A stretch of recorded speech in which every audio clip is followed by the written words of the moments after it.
Alright, I bought the Rekluse EXP 3.0. That's basically just the disc. It doesn't replace the basket or anything else. It's a lot cheaper. It uses your stock discs and basket and other components.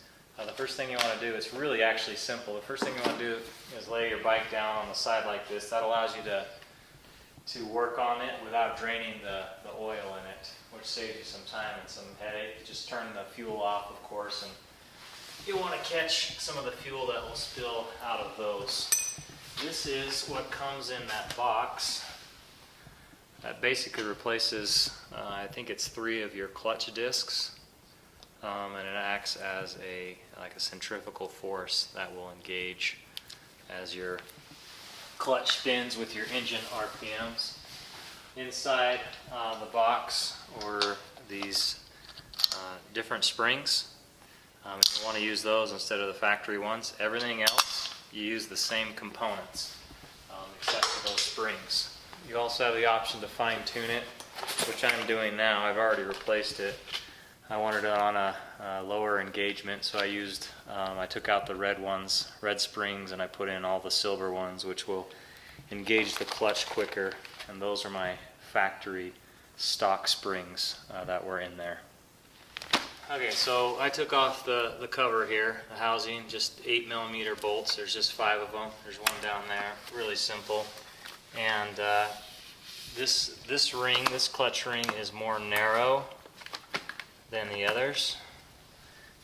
You'll see it's thinner here than here, and that's the first one that goes in, and I left I think they call it like a boss spring or something. I left it in there. It's on my vehicle, so I left it. And you stack that first one in there, and then you take a metal ring and drop it in. It just fits together like a puzzle. And then the next thing that goes on is, and it can go in either way, flip it around, doesn't matter. Another metal ring, another clutch disc, another ring, another clutch disc,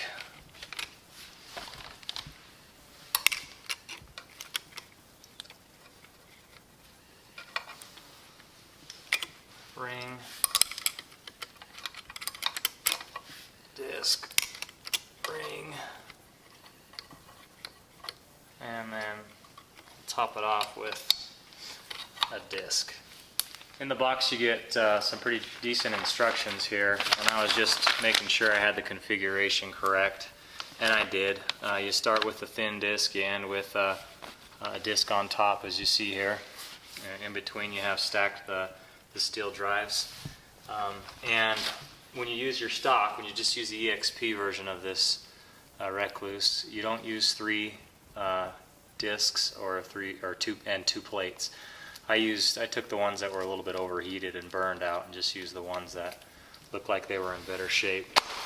And at this point, you just want to make sure that you've got this throw out thing here. I don't even know what it's called.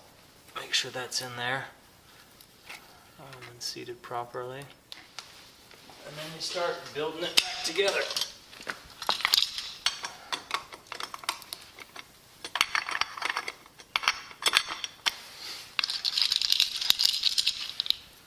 Drop a spring in each one of these holes. I took these off with a power tool, but I'm going to put them back on by hand just so I don't strip them. I'm just getting these started. This is a 10mm socket. Just getting them started by hand.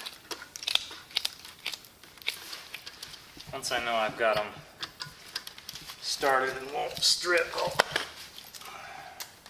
cheat a little bit with this.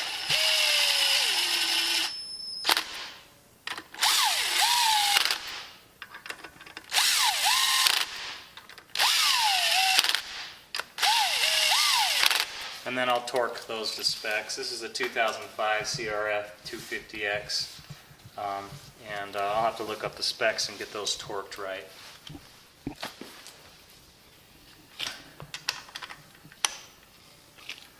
I forgot to put this in gear.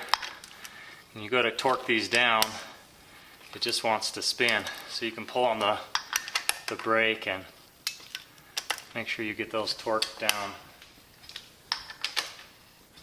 properly. Okay, after that, it's just a matter of putting this stock housing back on. Again, starting finger tight with these 8mm bolts so I don't strip anything out. Alright, I got those all tightened up. That's really all there is to it. It's actually a really quick process, and I've already ridden this. I rode it yesterday with this new Rekluse clutch, and it's just amazing. No stalls. It'll take off in any gear. It's almost like having an automatic, and a perfect clutch release every time you take off. Of course, you can override it, but I was impressed at this EXP working so well with just my stock clutch components. Hope you enjoy it. One thing I forgot to tell you, make sure you follow the instructions and adjust your clutch appropriately. You can burn it out. It's kind of an interesting system here, but it uses this rubber band to give tension on the clutch. This is after you've warmed it up for 2 or 3 minutes, and go through the instructions. But what will happen is a properly adjusted clutch, when you rev this up to 4,000 or 5,000 RPMs, this will actually move forward about 1/8 of an inch. Any more than that, it's out of play. If it doesn't move, it's out of play, and you need to come over here and use your adjustments here and possibly here to make sure that when you rev that, it just barely goes up 1/8 or 1/16 of an inch. If you don't do that, you're going to burn up your clutch, or you're going to have some other issues.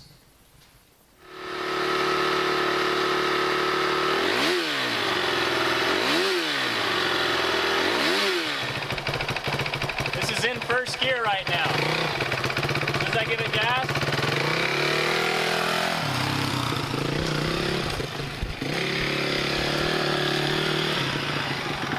and stopping in first gear.